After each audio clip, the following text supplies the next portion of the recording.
rendez-vous a été pris, aimables téléspectateurs. Aujourd'hui, nous allons parler sur l'utilité de l'utilisation des huiles, de toute autre chose qu'on utilise afin de oindre toute autre chose.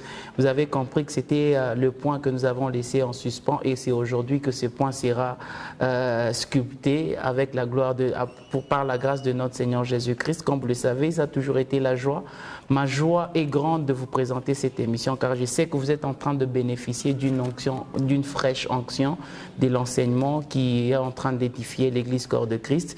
Comme ça a toujours été d'habitude, nous sommes accompagnés du docteur Pierre-Simon Kabitula qui nous disons Shalom papa. Shalom monsieur. Alors aujourd'hui, nous nous préparons, c'est une émission très attendue. Parmi tant d'autres, ce sont des émissions qui sont en train de fortifier l'Église Corps de Christ. D'ailleurs, il y a des gens même qui sont venus pour dire qu'on attend cette émission avec impatience. On veut entamer le point d'aujourd'hui. Ok.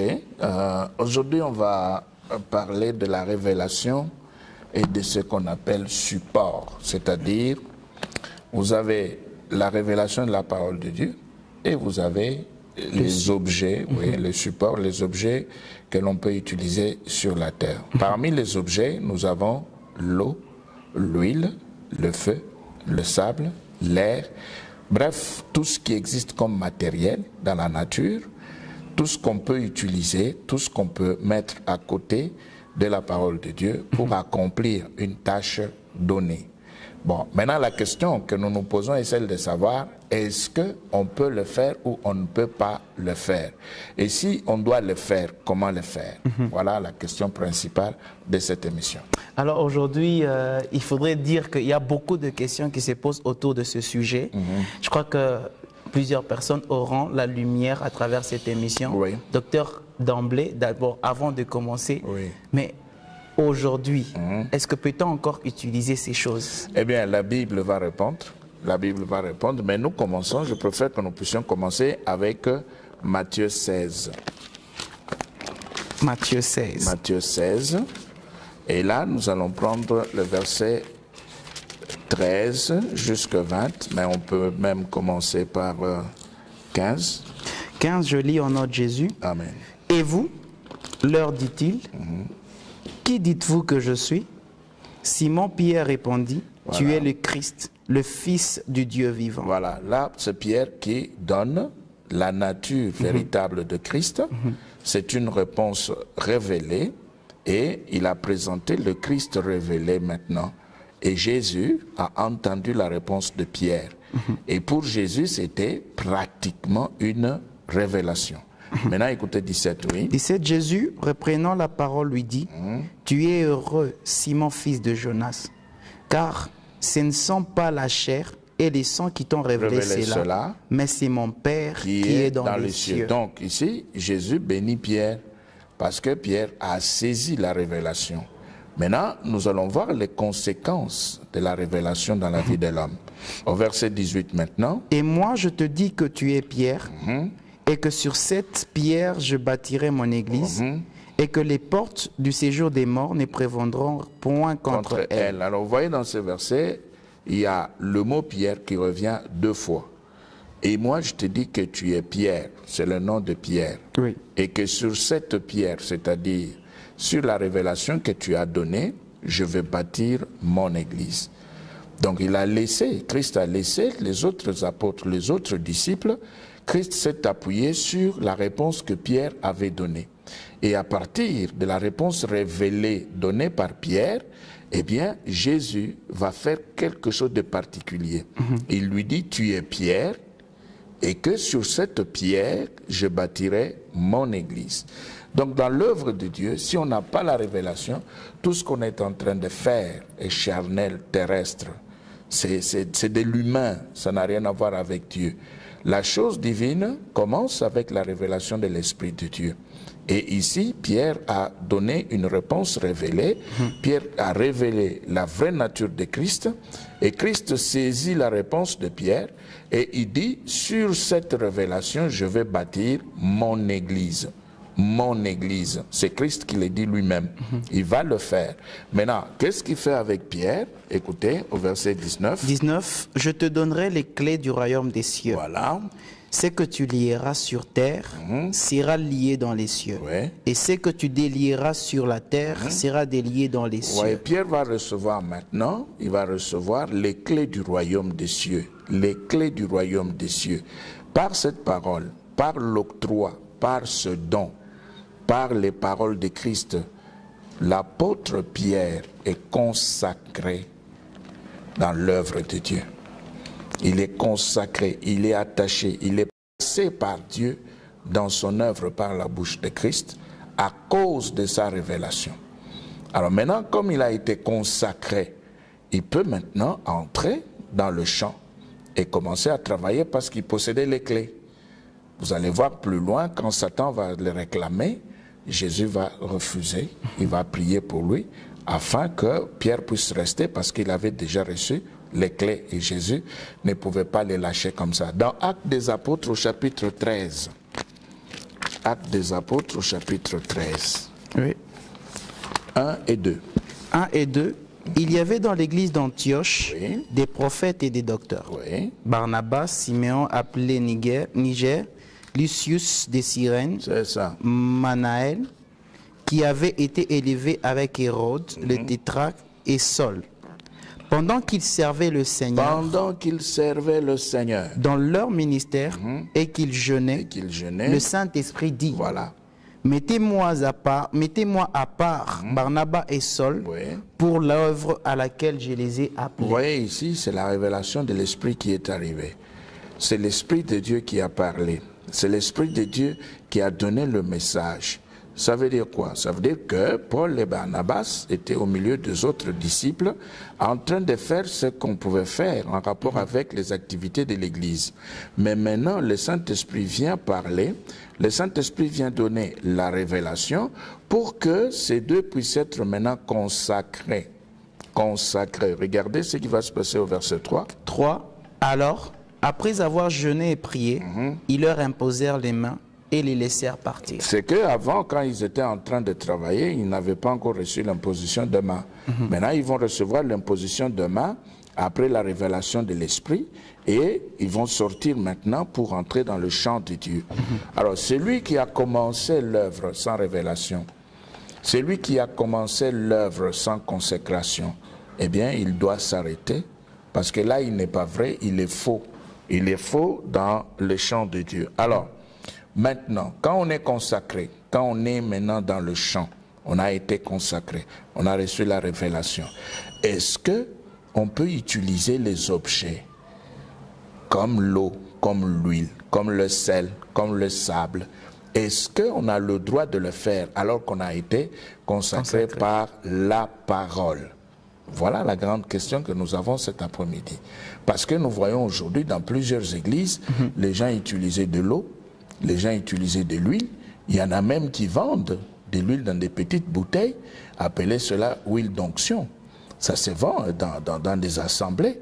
Ou alors on les distribue, on les donne aux gens pour qu'ils puissent les utiliser. Ou bien on peut aussi donner des recommandations pour que les gens puissent acheter eux-mêmes l'huile d'olive. Est-ce qu'aujourd'hui, on peut faire cela si on a été consacré, effectivement? Vous avez dit si on a été consacré. C'est-à-dire, si on avait reçu la révélation de l'Esprit de Dieu. Donc là, ça s'adresse aux vrais. Aux vrais. Les faux, là, ils peuvent continuer avec leur fausseté. Bon, là, c'est les vrais. Oui, les faux, eux-mêmes, déjà, ils sont faux. Et tout ce qu'ils vont faire, ils vont le faire dans le faux pour produire le faux. Un faux ne peut pas produire le vrai.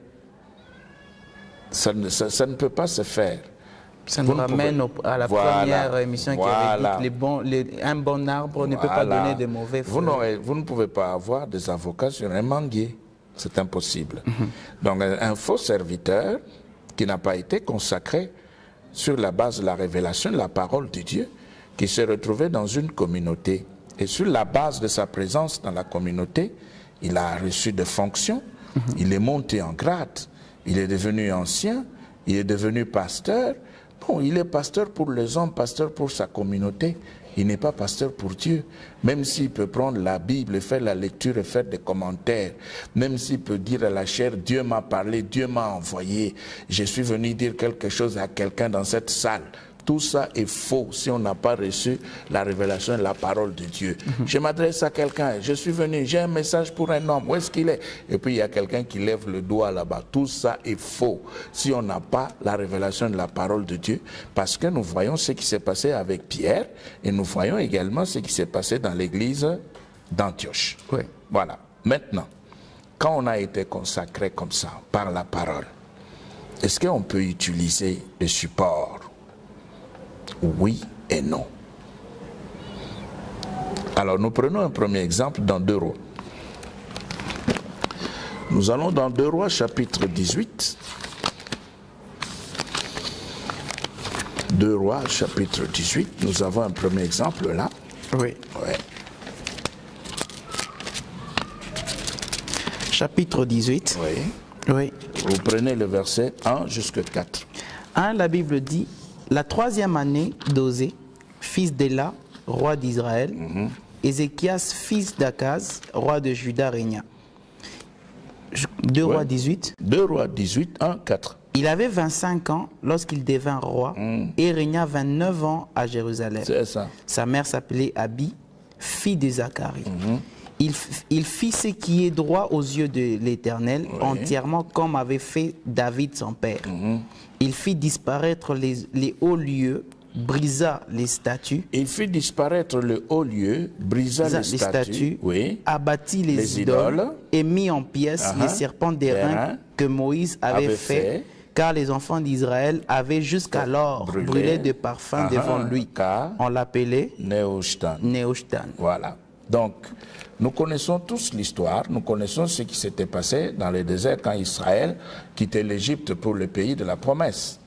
Nous savons que dans la marche, à un moment donné, à cause de la désobéissance, Dieu lui-même avait lâché des serpents brûlants contre le peuple parce qu'il devait sanctionner son peuple. Il l'avait fait. Et après, quand Moïse a plaidé la cause du peuple, Dieu lui a dit de pouvoir fabriquer un serpent d'airain. Et Moïse a fabriqué le serpent d'airain. Maintenant, il fallait tout simplement que celui qui avait le venin dans le corps puisse se retourner et fixer les yeux sur le serpent d'airain pour recevoir la guérison. Bon, le miracle s'était opéré, il y avait des guérisons, etc. Le peuple était délivré. Et puis, le peuple a continué la marche. Mais maintenant, le serpent d'airain de Moïse était resté au même endroit, sur la perche. Maintenant, les Juifs continuaient à aller là-bas. Et quand ils arrivaient là-bas, ils brûlaient des parfums. C'est-à-dire, ils déposaient des offrandes au pied de ce monument-là. Maintenant, qu'est-ce que nous dit la Bible? Après Moïse maintenant, Ézéchias arrive, qu'est-ce qu'il fait? Il va tout détruire. Pourquoi? Parce que celui qui avait révélé le serpent d'airain, c'était Dieu. Il l'a révélé à Moïse pour résoudre un problème. Et Moïse a obéi, il a fabriqué le serpent d'airain. C'était pour faire sortir les venins qui étaient dans le corps des Juifs. Cela a été fait. C'est fini. Israël n'avait plus le droit de commencer à rentrer à cet endroit-là pour continuer à adorer les serpents d'airain en souvenir de ce qui s'était passé. Non, il n'avait pas le droit de le faire. C'est pourquoi quand Ézéchias est arrivé, il a détruit. Aujourd'hui, nous disons ceci. Un vrai serviteur de Dieu, consacré sur la base de la révélation de Dieu, c'est quelqu'un qui reste esclave de l'Esprit de Dieu. Esclave de l'Esprit de Dieu pour faire quoi? Esclave de l'Esprit de Dieu pour suivre la marche donnée par le Seigneur lui-même. Si l'Esprit lui demande de pouvoir faire quelque chose, comme ce fut le cas de Moïse, pour résoudre un problème, il doit être obéissant. Si l'Esprit lui demande de pouvoir utiliser de l'eau pour guérir, il utilisera de l'eau pour guérir. Si l'Esprit lui demande de pouvoir utiliser de l'huile pour guérir, il utilisera de l'huile pour guérir. Mais ça ne veut pas dire qu'après l'utilisation une première fois, on doit transformer cela en habitude. Non. Parce que ce qu'Ézéchias fait ici, Ézéchias brise l'habitude. C'est vrai que le serpent d'airain continuait à opérer. Mais ce serpent d'airain qui continuait à opérer sur la base de la parole de Dieu n'était plus dans le plan révélé de Dieu. Donc c'était quelque chose qui n'avait plus de place dans la pensée de Dieu pour le peuple d'Israël. Et Ézéchias avait compris cela. Et quand il est arrivé, il a détruit. Alors que c'est Moïse qui l'avait établi.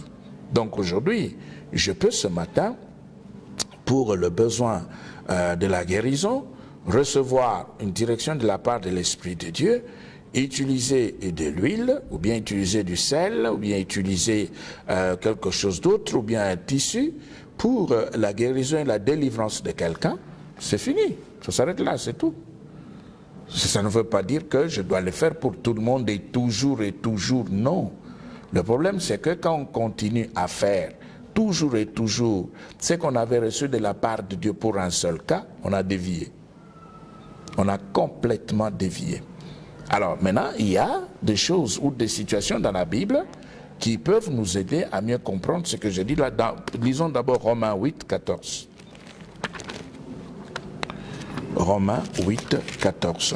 Romains chapitre 8, le verset 14, la Bible dit Car tous ceux qui sont conduits par l'Esprit de Dieu sont fils de Dieu. Tous ceux qui sont conduits par l'Esprit de Dieu sont fils de Dieu. C'est-à-dire, tu as été consacré par la parole.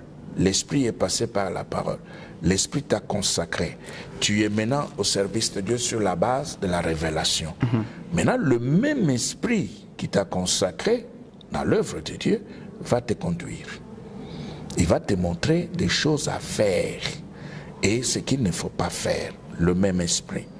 Il ne faut pas poser des actes parce que dans notre communauté, on a l'habitude d'utiliser de l'huile, utilisons de l'huile. Non. Il ne faut pas faire des choses parce que dans notre communauté, nous, on a toujours utilisé de l'eau, utilisons de l'eau. Non. Mais il faut dépendre de l'Esprit de Dieu. Et quand vous dépendez de l'Esprit de Dieu, qu'est-ce qui va alors se passer? Eh bien, l'Esprit va continuer à vous donner des instructions et une direction ponctuelle. Vous pouvez le faire chez vous à la maison, si vous dépendez de l'Esprit de Dieu.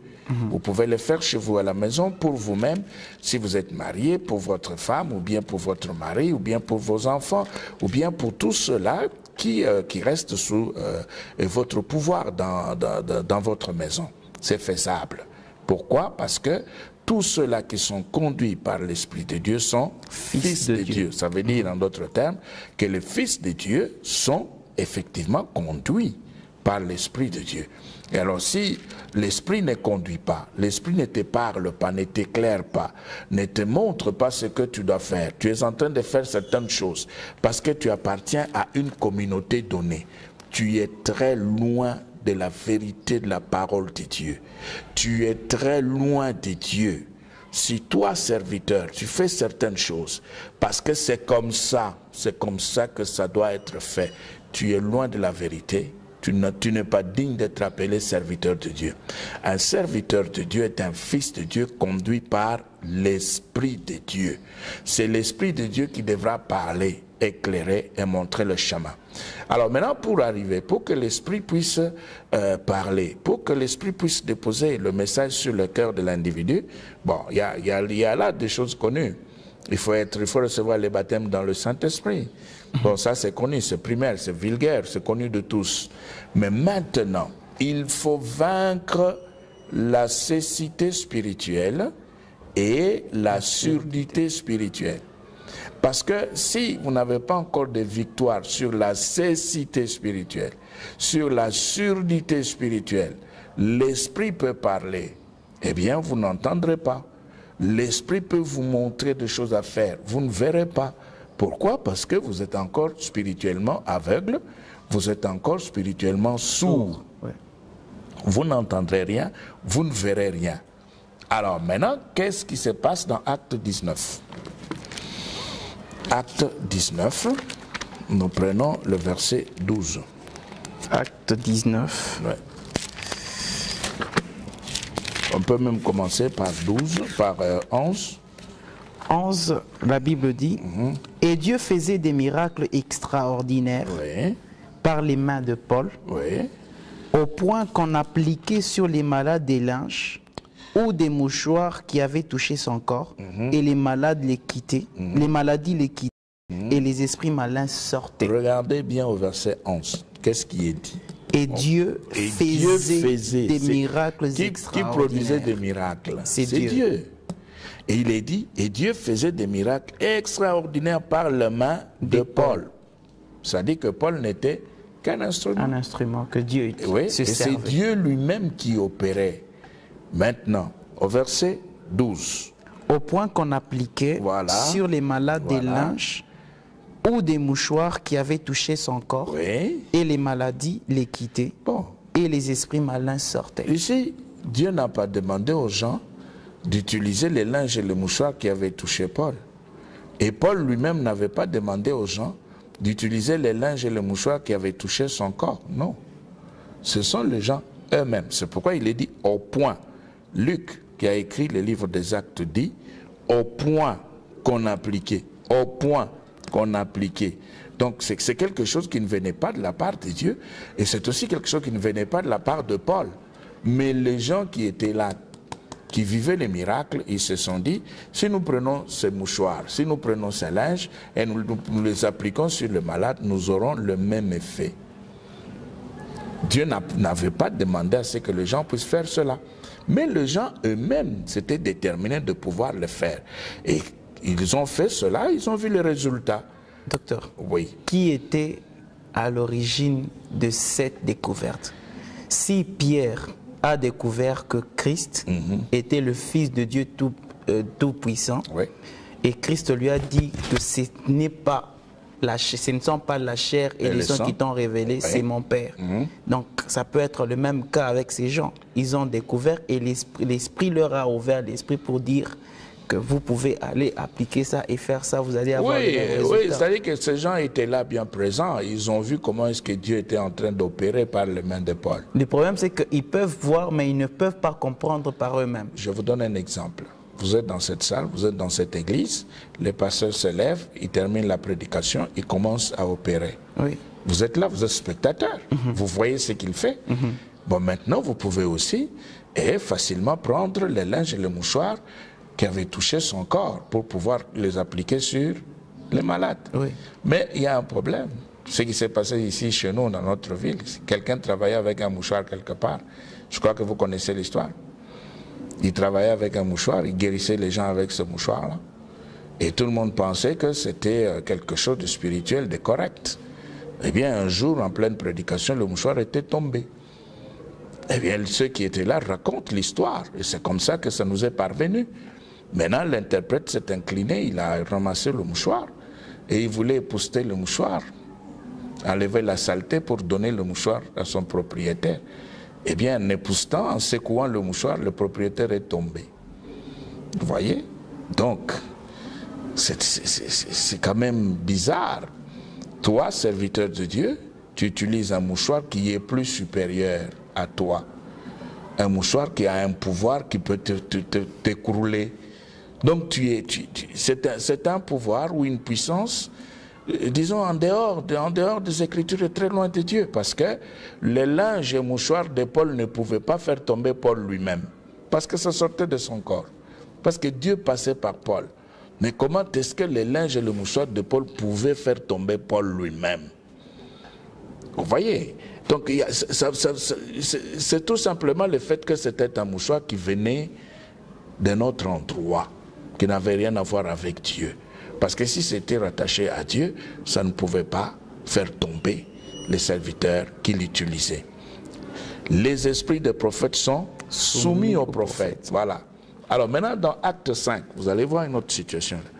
Dans Acte 5, 15. 5, 15. Oui. Il est dit, en sorte qu'on a porté les malades. Bon, vous pouvez remonter là, hein, verset 14. Le nombre de ceux qui croyaient au Seigneur, hommes et femmes, s'augmentait de plus en plus. Oui. En sorte qu'on a porté des malades dans les rues et qu'on les plaçait sur les lits et des couchettes, afin que lorsque Pierre passerait, son nombre au moins couvrit quelqu'un d'eux. Voilà. Son nombre au moins couvrit quelqu'un d'eux. Donc l'ombre de Pierre était en train de guérir.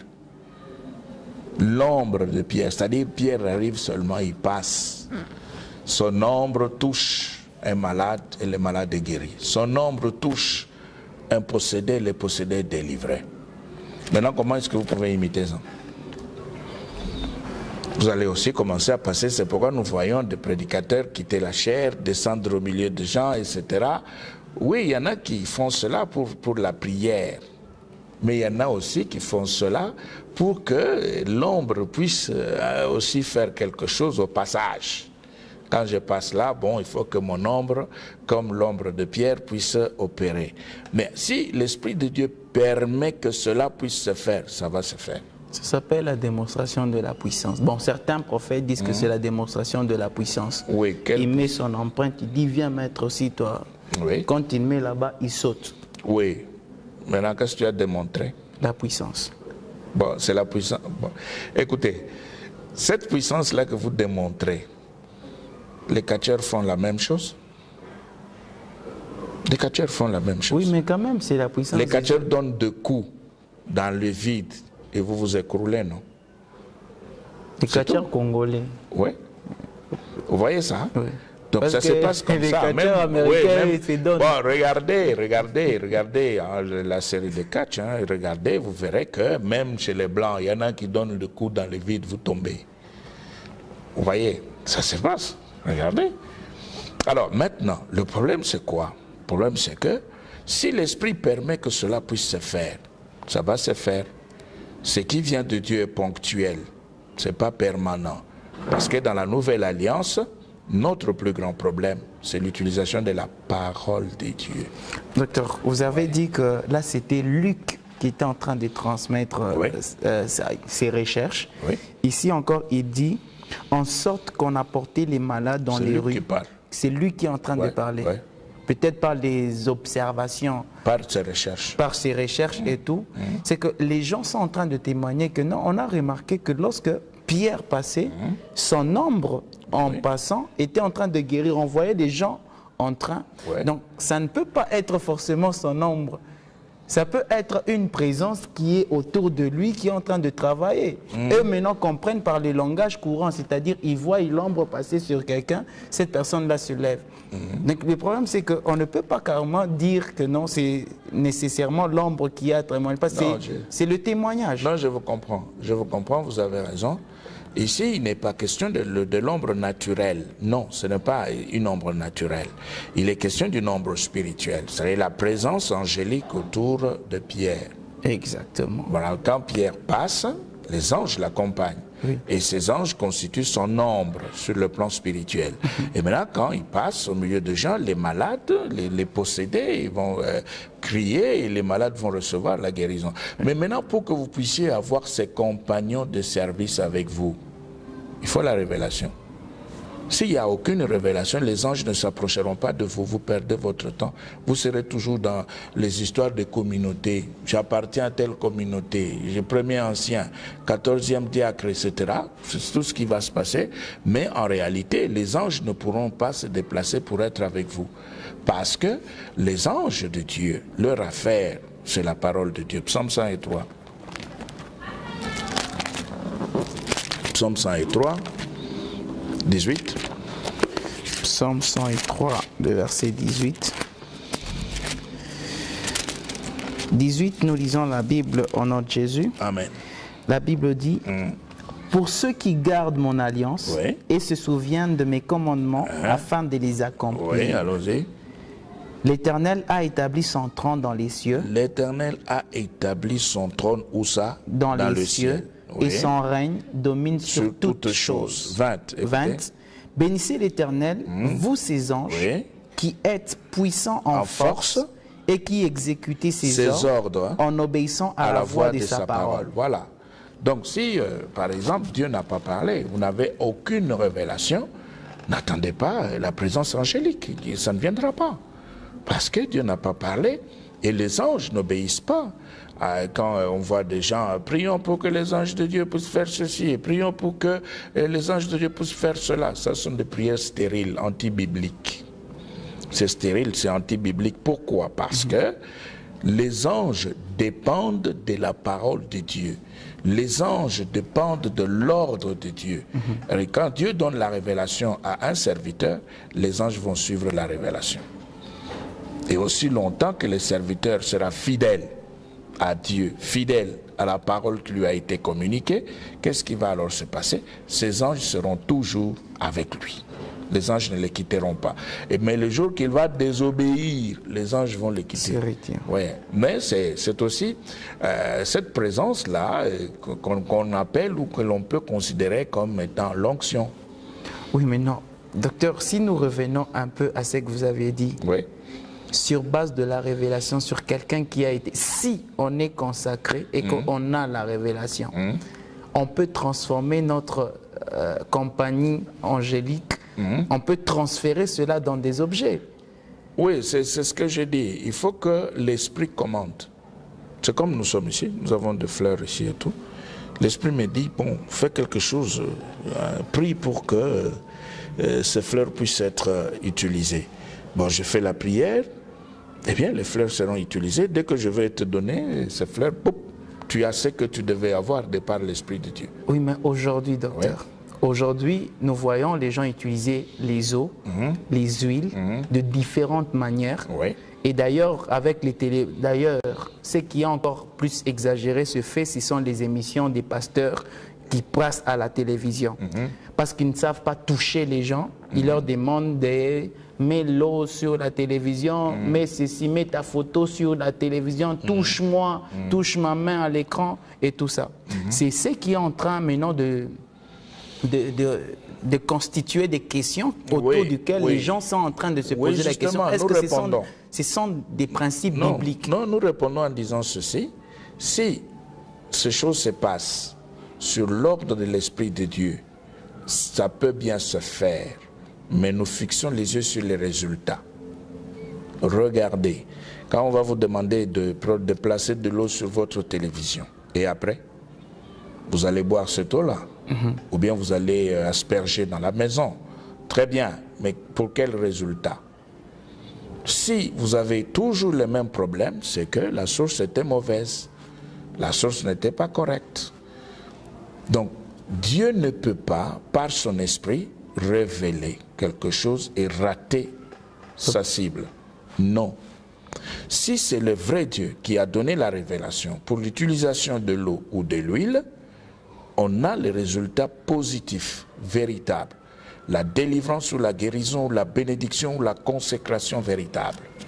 Mais quand nous voyons des gens qui sont passés par une prétendue consécration, même avec de l'huile d'olive, continuer à se prostituer dans l'église, à mentir dans l'église, et on se pose des questions. Ça, c'est quel type de consécration qu'ils ont reçu? Ça ne venait pas de Dieu. Donc ils n'ont pas été, c'est-à-dire ils se sont pas, c'est pas Dieu, la source est mauvaise, ça n'a rien à voir avec Dieu. Donc on peut faire tout cela, mais il faut fixer les yeux sur le résultat. Et puis il ne faudra pas que cela puisse être transformé en doctrine. Parce que nous ne voyons pas les apôtres continuer à faire cela. Et surtout, il faut retenir le fait que dans la Nouvelle Alliance, notre problème, c'est la parole. Le tout doit se faire dans la Nouvelle Alliance sur la base de la parole, de la parole, de la parole. Alors, si l'Esprit peut donner des instructions pour l'utilisation de quelques supports, eh bien, on va les utiliser. Vous utilisez un micro comme je suis en train de l'utiliser, et puis après, vous donnez à quelqu'un qui est dans le besoin. Si Dieu veut que la personne puisse recevoir la délivrance ou la guérison, ça passe, c'est tout. Mais ça ne veut pas dire qu'on va maintenant commencer à garder ce micro-là dans une boîte et on commence à chercher les malades en disant touche seulement ici et tu vas voir ce qui va se passer. Non, là on est pratiquement à côté de la plaque, on est dans le néo-shtan. Maintenant,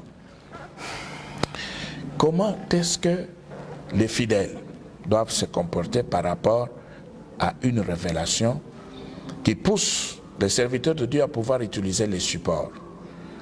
Eh bien, il faut montrer aux fidèles ce qu'ils doivent faire à la maison. Parce que les serviteurs qui ont reçu la révélation ne seront pas partout avec les fidèles dans leur maison. Non. Il faudra qu'au milieu de la nuit, quand il y a un enfant malade dans une maison, que les parents chrétiens puissent savoir comment prier pour l'eau, comment prier pour l'huile d'olive, afin de pouvoir communiquer la guérison à l'enfant ou à la personne malade. C'est pourquoi vous verrez que dans Marc 6, allons-y, Marc 6. Docteur, il faudrait dire que j'ai beaucoup de questions 12, qui me viennent. 13. Marc 6, 12, 13, ouais. La Bible dit, ils partirent et ils prêchèrent la repentance. Ils chassaient beaucoup de démons Oui. et ils oignaient d'huile beaucoup de malades et guérissaient. Voilà. Vous voyez, ils ont commencé par prêcher. Ils ont prêché la repentance. Et puis après, pour guérir les malades, ils ont commencé à utiliser de l'huile. Oui. Bon, maintenant, il y a un problème. Premièrement, c'est qu'en ce temps-là, l'utilisation de l'huile n'était pas un problème. C'était connu, tous les chrétiens pouvaient utiliser de l'huile. C'est ce que nous disons aujourd'hui. Donc, quelqu'un qui a reçu une révélation sur l'utilisation de l'huile, il ne doit pas en faire un cheval de bataille, c'est-à-dire que ça devient son histoire. Il faut toujours passer par lui. Non, non, non, non. Ça ne veut pas dire qu'on doit maintenant prier pour de l'huile et puis mettre dans des petites bouteilles, commencer à vendre 10 $, 15 $. Non.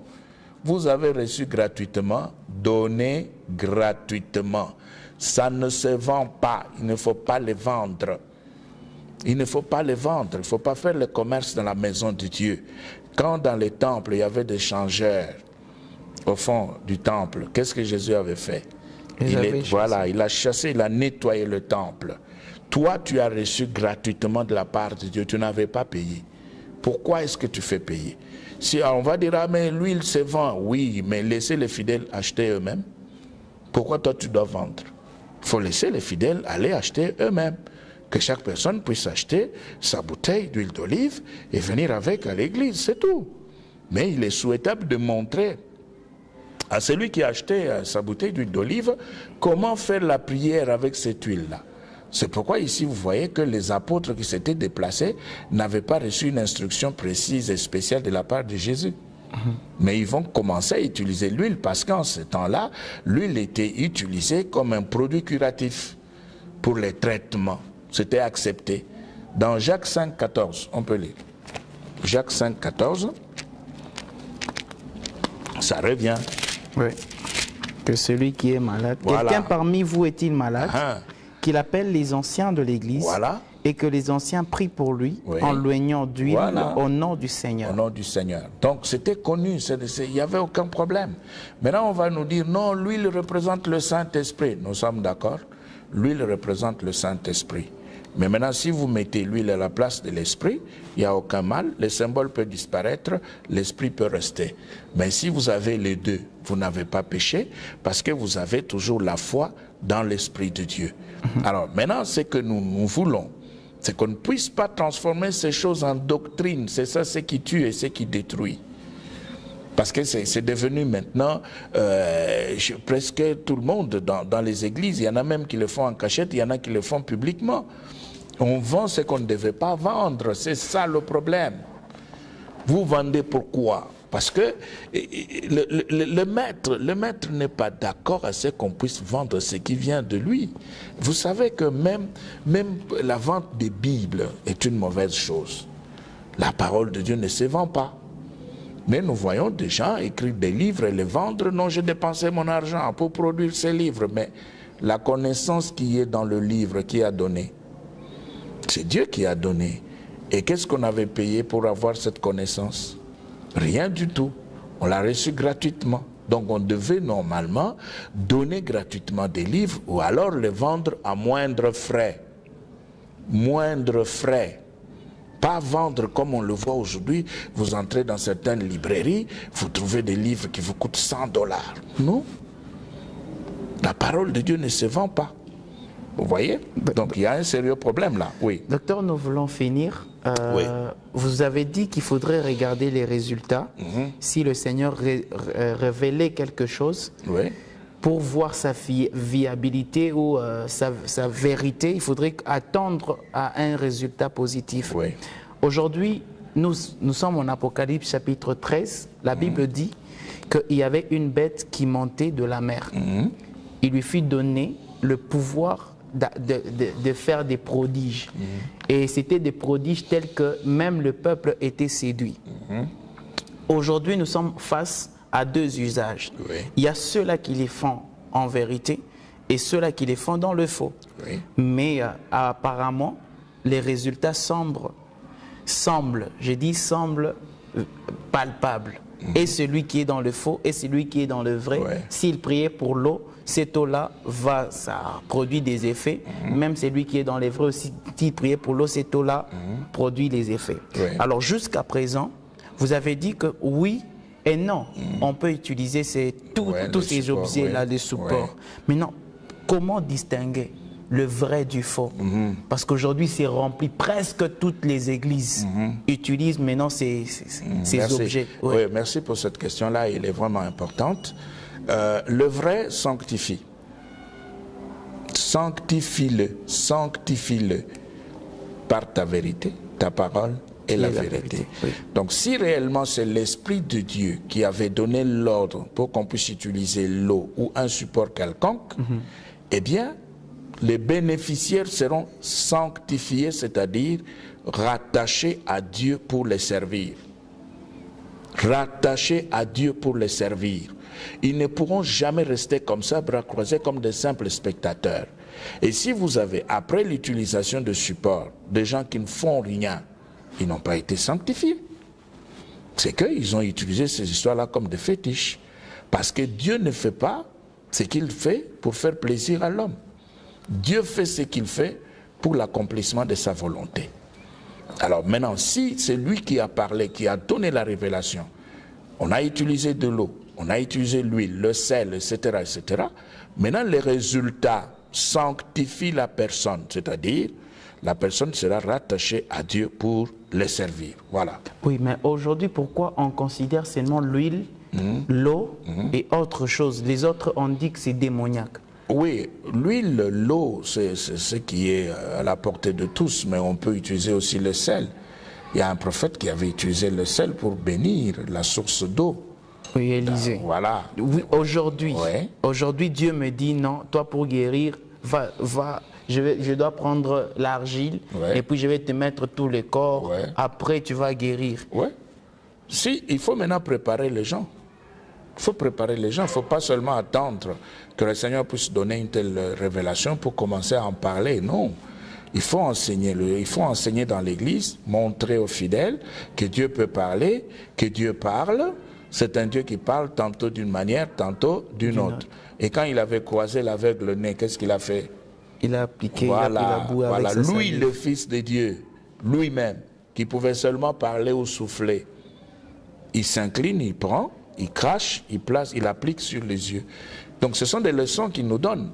Mais est-ce que vous voyez Jésus répéter cela ailleurs? C'est ça le problème, docteur. C'est ce que nous disons. Oui. Quel est le danger de la foi du croyant qui s'attache fermement à ça?